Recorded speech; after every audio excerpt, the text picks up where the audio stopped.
मिट्टी की खुशबू प्यारी है, भारत माँ सबसे न्यारी है, आजादी यह मुकाम आओ झुककर सलाम करें उनको जिनके नसीब में यह है मुकाम।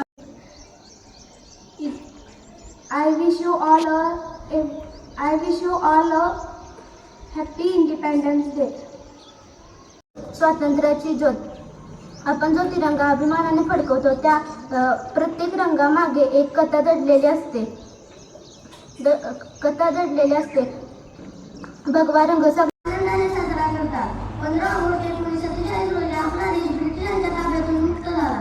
तो मुक्त होण्यासाठी काही शूरवीरांनी बलिदान दिले. त्या बलिदान देणाऱ्या शूरवीरांना महान सन्मान्य व्यासपीठ, गुरुजन वर्ग व माझ्या प्रिय मित्रमैत्रिणींनो, आजचा दिवस उजाडला.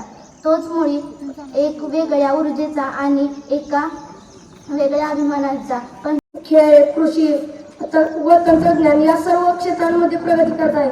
आपण आपल्या देशाला जगातील आदर्श देश बनवण्याचा प्रयत्न करूया. धन्यवाद. यानंतर जाणीव प्रक्रियेसाठी इंग्रज गुरु सुखदेव, कितीतरी क्रांतिकारकांनी तुरुंगवास भोगले, कितीतरी क्रांतिकारकांनी ब्रिटिशांच्या गोळ्यांचे बळी गेले. अशा कितीतरी क्रांतिकारकांनी त्यामुळे आपला भारत देश स्वतंत्र आहे. आपण इथे उभे आहोत. आपण सितारे थे, इस पावन राह पर न भूलेंगे उनके बलिदान को, इस पावन राह पर न भूलेंगे उनके बलिदान को.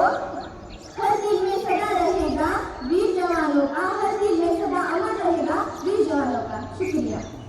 पुढच्या पिढीपर्यंत सुरक्षित पोहोचवणं हेही तितकंच महत्त्वाचं आहे. आज आपण स्वतंत्र आहोत, पण खऱ्या अर्थाने सक्षम होण्यासाठी शिक्षण, शिस्त आणि संस्काराची कास धरली पाहिजे. अनेक जाती धर्मासोबत आनंदाने राहतो. तिरंगा है वो देश कभी सत्यम शिवम सुंदरा, कभी वंदे मातरम और कभी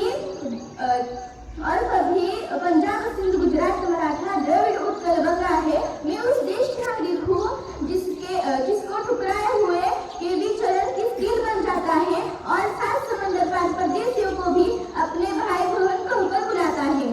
इस पुण्य भूमि को भारतवर्ष के महात्म्यांनी प्राणांची आहुती दिली, त्यामुळेच आपण इथे उभे आहोत. आपल्याला स्वातंत्र्य मिळावे म्हणून महात्मा गांधीजींनी असरकार सविनय कायदेभंग आंदोलन केले व 1942 रोजी चले जाओ असे आंदोलन केले. दिल्लीच्या लाल किल्ल्यावर आपला पहिला ध्वज तिरंगा फडकवला. किती आक्रोश झाला, किती अशोकरथ झाला,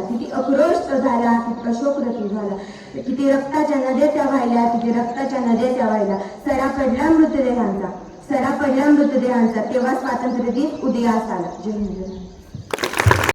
वो फूल जो देश के काम आता है. एक तरफ महात्मा गांधी जी ने सत्य अहिंसा के मार्ग पर चलकर भारत छोड़ो आंदोलन और दूसरी तरफ भगत सिंह, चंद्रशेखर आजाद और नेताजी सुभाष चंद्र बोस जैसे वीरों ने अपने देशभक्ति और पराक्रम से अंग्रेजों की शक्ति छुड़ा दिए और लक्ष्मीबाई और वीर सावरकर जैसे वीरों ने शहीद होकर अपने लहू से आजादी की सिंची गई. जाते जाते इतना ही कहना चाहती हूँ कि चढ़ गए हंसते हंसते फांसी पर. देशाला स्वातंत्र्य मिळालं. हे स्वातंत्र्य मिळवण्यासाठी अनेक स्वातंत्र्य सैनिकांनी बाजी लावली, हुतात्मा झाले. त्यामध्ये महात्मा गांधींचं पहिलं नाव घ्यावं लागेल आपल्याला. तुम्ही शिकता आहात, महात्मा गांधींचा पाठ प्रत्येक ह्याच्यामध्ये असतोच. चले जाओ चळवळ असेल, भारत छोडो चळवळ असेल, ही सगळी उभी करण्याला. आणि फक्त देशासाठी 2च उत्सव साजरे केले जातात. एक म्हणजे 15 ऑगस्ट आणि दुसरा म्हणजे 26 जानेवारी.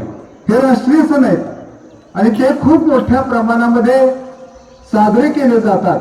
मी तर म्हणेन देशप्रेम आपलं जे आहे ते जागृत करण्यासाठी या परिसरातील प्रत्येक पालकांनी किंवा प्रत्येक नागरिकांनी या ठिकाणी खरं तर उपस्थित असलं पाहिजे. कारण हा खूप मोठा सण आहे. देशासाठी एक दिवस आपण काढलाच पाहिजे.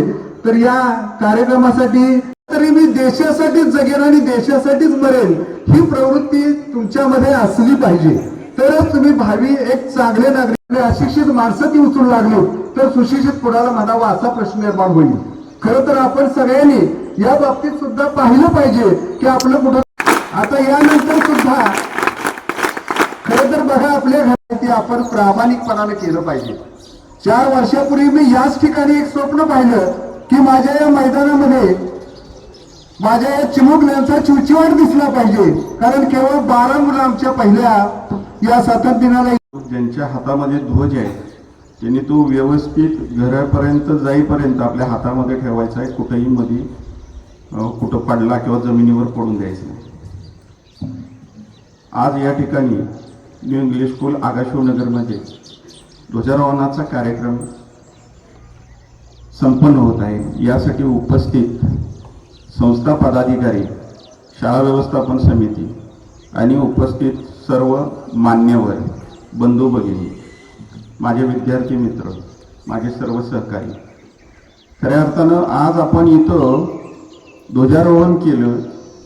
80व्या स्वातंत्र्य दिनानिमित्त आज आपण सर्वजण इथं जमलेलो आहेत. सर्वप्रथम मी आपल्या सर्वांना या स्वातंत्र्य दिनाच्या शुभेच्छा देतोय. त्याचबरोबर हा स्वातंत्र्य दिन म्हणजे फक्त घोषणा किंवा सण साजरा करायचा एवढाच त्याच्यातून अर्थ नाही, तर या श्रीयुत एकमचे पालक एकम सर तसेच शाळा व्यवस्थापन समितीचे अध्यक्ष यांनी सुद्धा विद्यार्थ्यांना आव्हान दिलं आहे. त्यांचे विद्यालयात तसे विद्यालयाचे खूप आभार.